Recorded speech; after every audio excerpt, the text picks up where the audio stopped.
Hi friends, so a couple of days ago the Australian Federal Police raided a home of a journalist at Newscorp.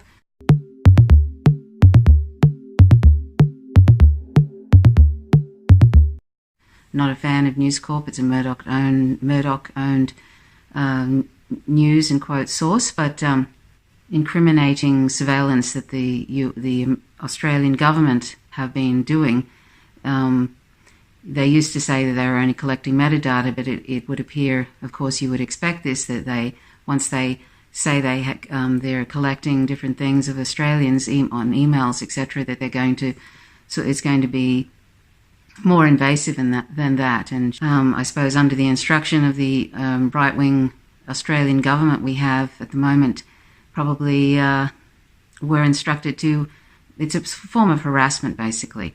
Anyway, today they continued, the Australian Federal Police raided the ABC Sydney headquarters, and they were looking for all sorts of digital information about these two journalists who had released this thing called the Afghan files. The Afghan files are by two ABC investigative journalists, Dan Oakes and Sam Clark, and they revealed a series of allegations of unlawful killings and misconduct by the Australian Special Forces in Afghanistan, and were based off hundreds of pages of secret defence documents leaked to the ABC. Now, isn't this interesting? This is what the Australian Federal Police were searching for, and they took about 50 files, and so it looks like they're going to go after a whistleblower, whoever leaked those documents to the ABC.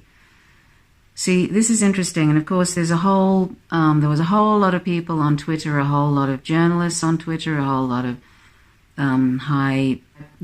high-profile people on Twitter, Australians, who were sort of outraged by this. You know, that they're going into the Australian Broadcasting Commission and in the Sydney headquarters at the Australian Federal Police, and basically taking those files.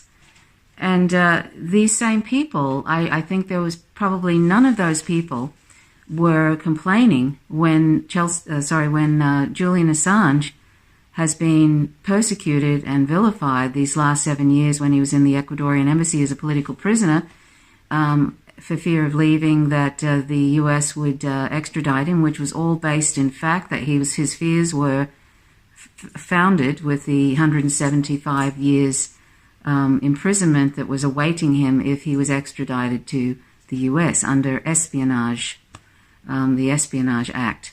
So Julian Assange is a journalist, he's a publisher, and all he was doing was what journalists do every single day, just like this happened today, where those two journalists at the ABC received leaked information from a whistleblower about the Australian Special Forces committing war crimes in Afghanistan. Sounds familiar?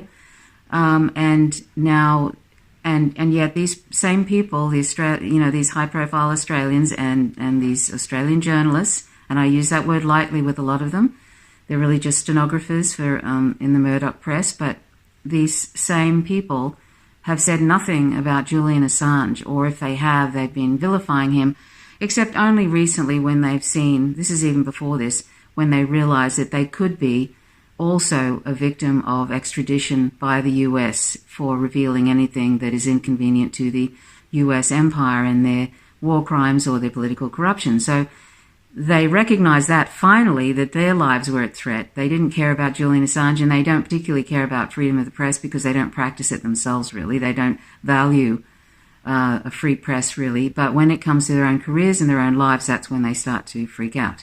So they didn't do that. It's only just recently that they've started talking about Julian Assange only in relation to their own, valuing their own career and their own lives, realizing this is a threat to press freedoms. So, you know, kudos for finally waking up. It's too bad, though, that you've let this poor man, Julian Assange, whose only crime is journalism, in quotes, his only crime is journalism, that you've left him twist in the wind, and basically I don't even know what's going on with Julian Assange right now. The last thing I heard was that he was gravely ill and could barely speak, and he was in the Belmarsh sort of section, the Belmarsh prison, the hospital ward there, whatever that means.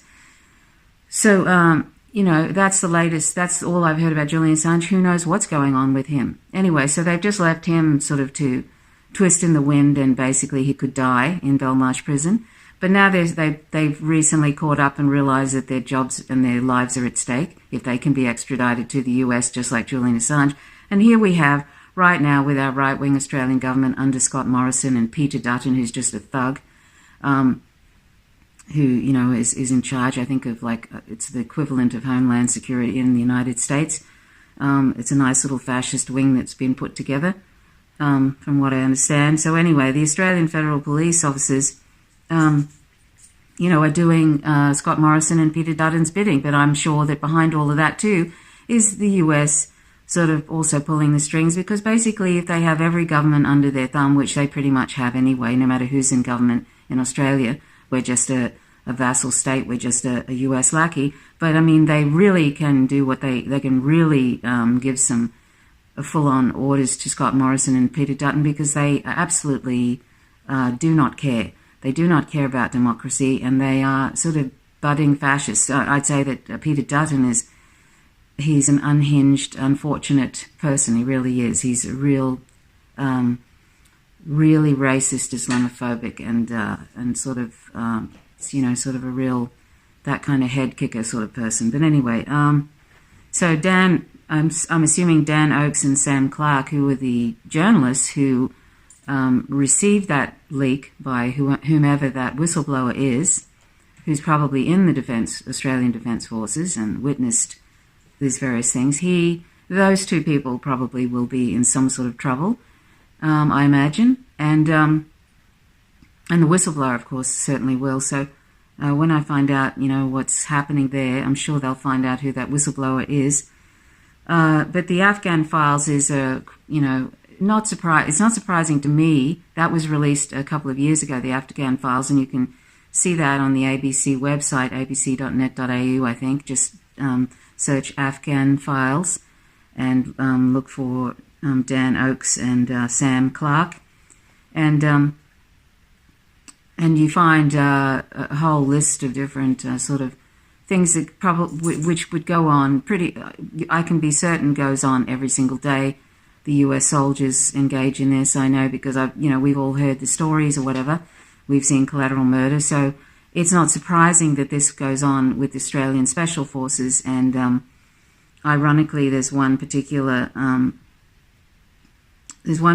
person who was a soldier who was given the highest honour in Australia, the most decorated soldier. I think his name is Ben Robert Smith. I think that's his name. First name is Ben. He received the Victoria Cross, and he's been highly, sort of held up on a pedestal. And in Australia, and he may have even received Australian of the Year, and he gave an award to a person following him, Rosie Batty, I think, who was talking about domestic violence. And then, you find out that Mr. Robert Smith has done war crimes in Afghanistan and has beaten up unarmed people, has shot people and killed them. He's been alleged to have been involved in domestic violence. The irony, giving an Australian of the Year award to somebody who is, sort of involved in promoting anti-domestic violence things. It's always the way, isn't it? But anyway, so there's a whole lot of a cloud around Ben Robert Smith, and that he also was bullying other people in the armed forces, and basically a real bully and attacking unarmed people. And but the whole list of in the Afghan files of war crimes, and I have to say before I go on, war is a crime. The whole thing is a crime, and this occupation of Afghanistan and all these other countries in the Middle East. It's appalling, and there's not even any question anymore. I mean, there's no anti-war movement really to speak of in Australia, and there's no question by any journalists about what on earth we're doing in Afghanistan. And then you read about sort of these poor Afghan citizens who are unarmed. Like there's one instance of a child being shot while they're sleeping and killed,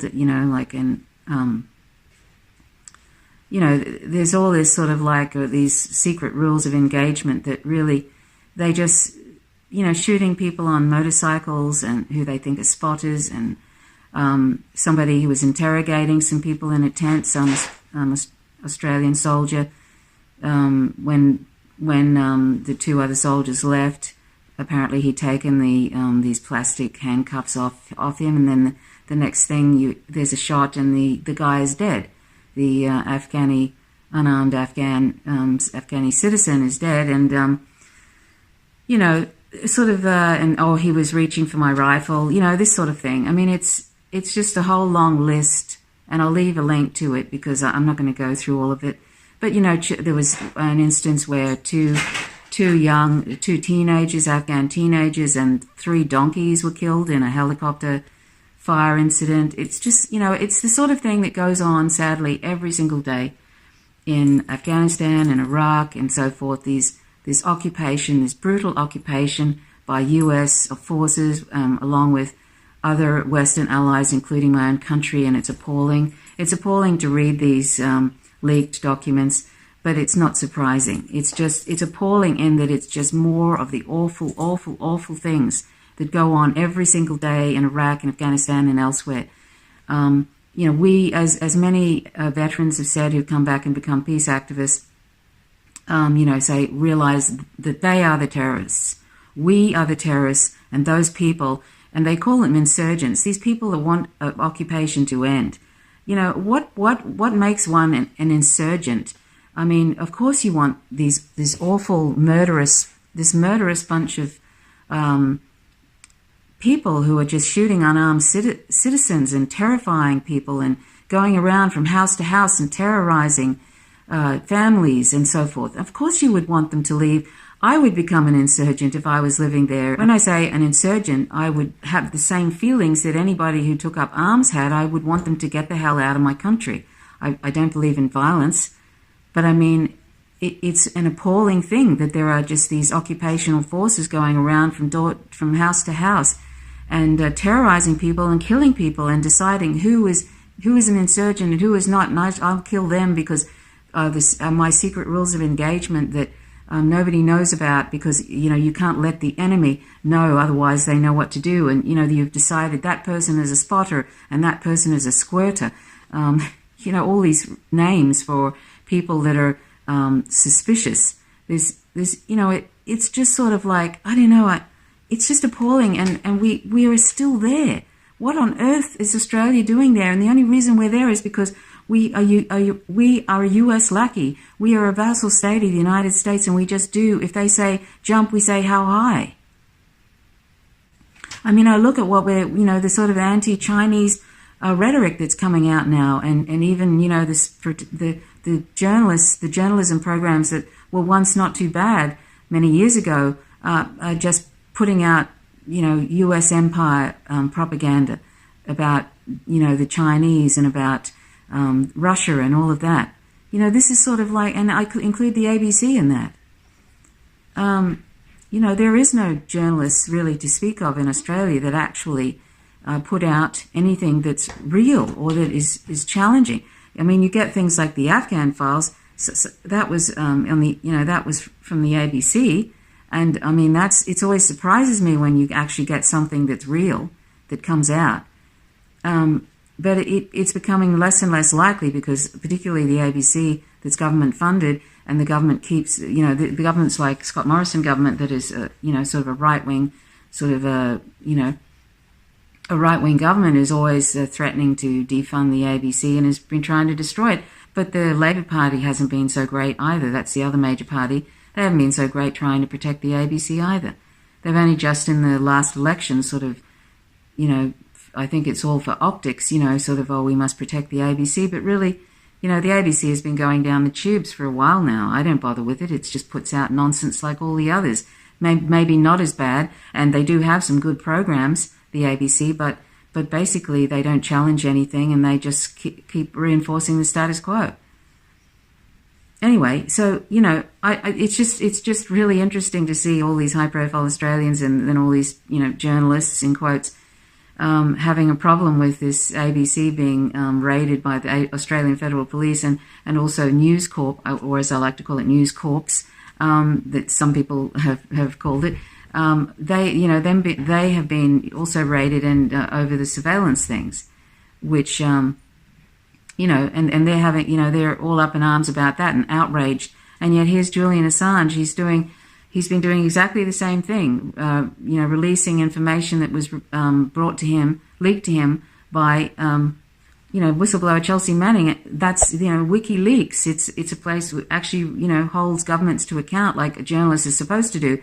They're supposed to report on political corruption. They're supposed to report on war crimes. That's all he's doing. He's doing journalism. That's all Julian Assange has been doing and all WikiLeaks has been doing. And there's nothing really that, as far as I understand, that they've ever released that has been false, which is something you cannot say about the Australian journalists, in quotes, or you cannot say about American journalists, in quotes, or stenographers, as I like to call them. This is the hypocrisy. What's happening right now to journalists in Australia. Whistleblowers and journalists who report what they have leaked to them. And here we are all ignoring a hero, Julian Assange, and it doesn't matter whether you like him or not, ignoring him because USA, because the US government wants us to, has instructed us to.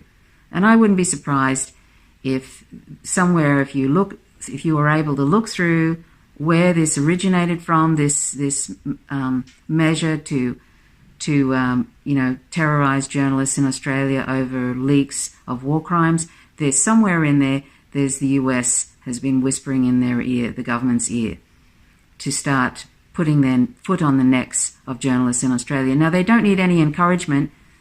The politicians in Australia, most of them don't need any encouragement to have a problem with journalists and that are actually reporting real stuff.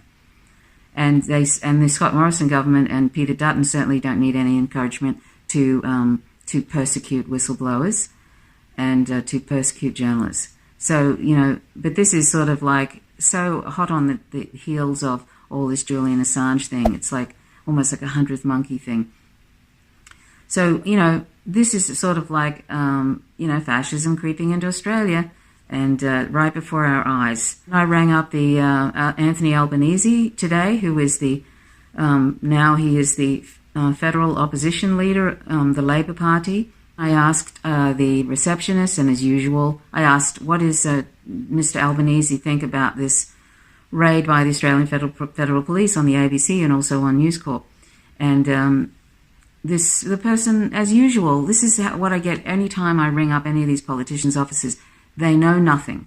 The people on the end of the phone are completely useless, or they pretend that they know nothing because they don't want to get into it. They don't want to admit. They don't want to, like I asked, what about Julian Assange?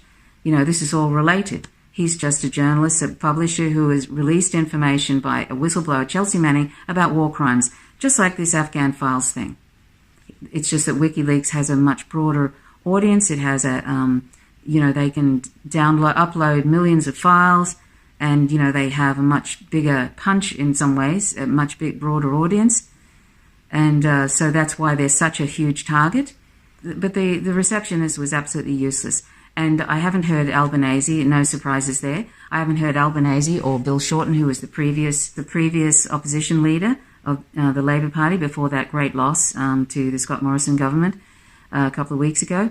Neither of them have said anything. The Labor Party, I'm not going to go into it, but not that I expected a whole lot from the Labor Party, but they're way below any sort of low expectations I had about press freedom. And I'll be surprised if maybe Anthony Albanese might say something because it's the ABC, but he won't mention Julian Assange and he won't connect the dots in front of us.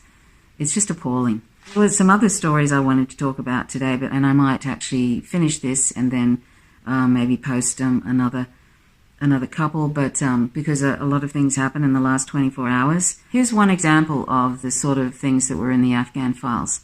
In May, this is sort of not, there's children have been killed, like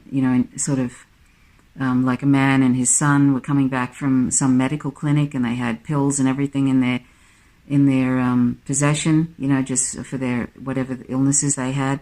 and these Australian Special Forces killed them, sort of saying that they thought that they were some sort of threat. So, and they found them with, there was no, and they always clear them with this, it was under the Australian rules of the rules of engagement. But anyway, in May 2009, an internal inquiry found that the Australian soldiers who killed 3 men during an assault on a compound were cleared, despite the fact that one of the dead was hiding in a pile of chaff, another was running away from the compound, and the third was hiding in a haystack. Sounds really dangerous, doesn't it? None of the 3 were armed, no weapons were found nearby, and none of the 8 Afghan men captured alive were questioned about the identities of the dead men. The officer who carried out the Australian officer who carried out the inquiry did not travel to the scene or question the local inhabitants. Despite all this, he determined the dead men, quote, acted in a manner consistent with taking a direct part in hostilities. That's a typical, end quote. That's a typical thing that they say, direct action in hostilities. Everybody's a suspect. It reminds me of the drone, when whistleblower Daniel Hale, who's in prison right now, another war on whistleblowers, of course, in the United States, and Chelsea Manning's a whistleblower, and she's in prison right now. Daniel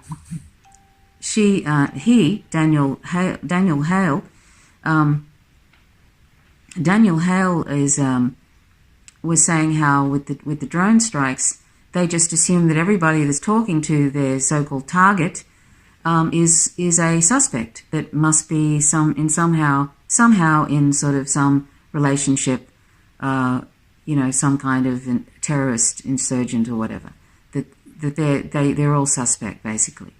So that means that's a great way of counting, sort of striking off anything civilian casualties, because you can just say that everybody that was killed was part of a group of insurgents or terrorists. And of course Donald Trump has actually made it now that they don't keep reports of how many civilians are killed. That's something that happened a couple of months ago. He basically made it so that they don't keep records of how many civilians are killed. So, but that's sort of similar. You can basically make up something that you think that those people are suspect, they're insurgents or whatever, and then you can kill them, and then you can say, well, it's under the rules of engagement. And I'll just say one thing about Mr. Robert Smith, the one that's the highly decorated Australian Special Forces soldiers. Fairfax, that's, another useless news source over here in Australia, alleges Mr. Robert Smith was involved in 6 unlawful killings in Afghanistan, including an alleged incident in 2012 in which he is said to have kicked Ali Jan, an unarmed and handcuffed Afghan man, off a cliff before directing a soldier under his command to shoot him. I mean, this is, I've heard numerous stories about Mr. Robert Smith, this highly decorated Australian Special Forces soldier, and I've read, some accounts by fellow soldiers who were bullied by him and who witnessed his sort of behavior, his pummeling, unarmed Afghan civilians, like belting them up and all that kind of thing. So, that's an alleged report, but I mean, it seems like he was definitely involved in definitely involved in actually shooting people in the head and things like that, from what I understand from these reports. So anyway, you can look through that. I really have to try not to think about it too much, because it makes me so angry that this is what we are doing to those people there, every single day. I mean, I don't know how they keep it together. I really don't. Because if this was happening to me or to, the town I was living in, if I had drones flying over and just bombing the bejesus out of people's places and killing families and terrorizing me and people near me, friends and etc., I don't, honestly, these people must have the patience of a saint. Who could blame them if they wanted to join and become sort of insurgents, in quotes? Who could blame them? Because it's outrageous. This is outrageous. And it makes me so angry when I read these things because I know this is going on every day. They say, these war crimes. The whole thing is a crime. War is a crime. Everything that's going on is a crime. Every single thing. Them being there is a crime. Stealing their resources, overthrowing their governments, internationally breaking international laws left and right. The war crimes, every single thing they're doing. The whole thing is a crime. And it just makes me so angry. I see this and I think, oh my God, these children. These children. That one child he was sleeping in a bed and he was just shot in the abdomen and died like 5 minutes later. And it doesn't matter if it was an accident or not. Who effing cares? It's just wrong that they're there. They shouldn't be there. Whether it's, what I mean? It's just wrong. And I'm appalled. I'm appalled that, I don't know how these Australian politicians live with themselves. Do they even look at what's going on, what we're involved in? And then they have the gall, the outrageous, the arrogance to refuse and put these people that are fleeing these countries into detention centres where it's like an Australian gitmo, and then they are psychologically tortured and physically tortured, and their children are sexually abused at times, and they are left there indefinitely, and they never know when they're going to leave on Manus Island and Christmas Island and the like. They don't know when they're going to leave. The psychological torture of all of that, and they self-harm and some kill themselves. And, that's what we're doing to these people that are fleeing this stuff, this appalling, this absolutely disgraceful. They're fleeing this. What's being reported in those Afghan files?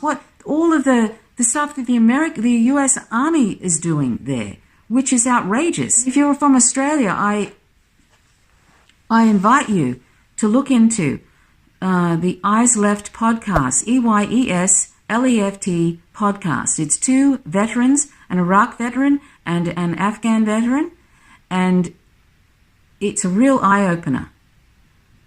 I implore you to look at that, and also look at the Empire Files. I mention the Empire Files regularly because it's a really trustworthy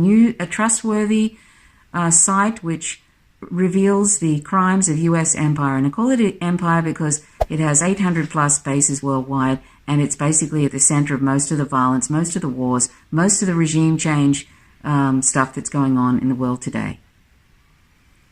So I invite you to check that out, and I'll just give you one short story about one of the people they had on, Clifton Hicks. He was he's a veteran from the Afghan war, and he said the free fire, they would have free fire zones, and that happens where they just can shoot whomever. That's a regular thing that's been going on for since all these wars started, where they have free fire zones in Afghanistan and Iraq. And they came into a town, Abu Ghraib, and he said there was about, I don't know whether it was 600 or 800, I can't remember correctly, civilians all laying dead on the ground, including all the animals they had in the town. And basically the forces before them had gone in and just had a free fire and shot everybody, including the animals.